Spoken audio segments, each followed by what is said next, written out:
Praise the lord. మన ప్రభు అయిన యేసుక్రీస్తు నామంలో మీ అందరికీ శుభములు.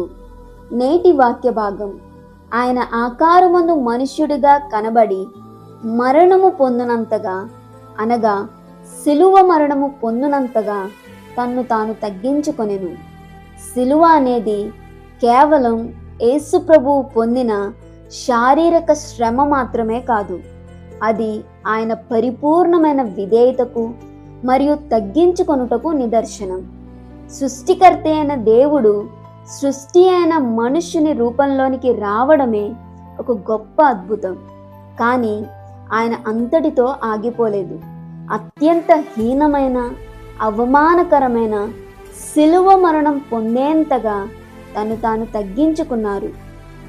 ఆ కాలంలో సిలువ మరణం అనేది కేవలం నేరస్తులకు, శాపగ్రస్తులకు మాత్రమే విధించేవారు. కానీ పాపం ఎరుగని పరిశుద్ధుడు మన పాపాల కోసం ఆ శాపాన్ని భరించడానికి సిద్ధపడ్డారు. ఇది ఆయన మనపై చూపిన అగాపే ప్రేమ. మన గర్వం, మన అహంకారం మనల్ని దేవునికి దూరం చేస్తే, ఆయన తగ్గించుకొనుట మనల్ని దేవునికి దగ్గర చేసింది. సిలువ మనకి నేర్పే పాఠం ఏంటి అంటే విధేయత, తగ్గింపు. ఒకసారి పరీక్షించుకోండి, మీ జీవితంలో నేను అనే గర్వం ఉందా? నా పదవి, నా ఆస్తి, నా అందం లేదా నా జ్ఞానమని నువ్వు గర్వపడుతున్నావా? యేసు ప్రభువు సిలువ వైపు చూస్తూ నీ గర్వాన్ని విడిచిపెట్టేసేయ్. దేవుని ఎదుట మరియు మనుషుల ఎదుట మనల్ని మనం తగ్గించుకుందాం.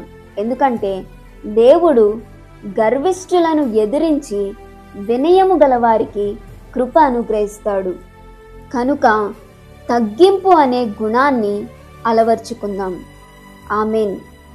మరిన్ని వాక్య భాగముల కొరకు మా ఛానల్ జాన్ హుసన్నా మినిస్ట్రీని సబ్స్క్రైబ్ చేయండి.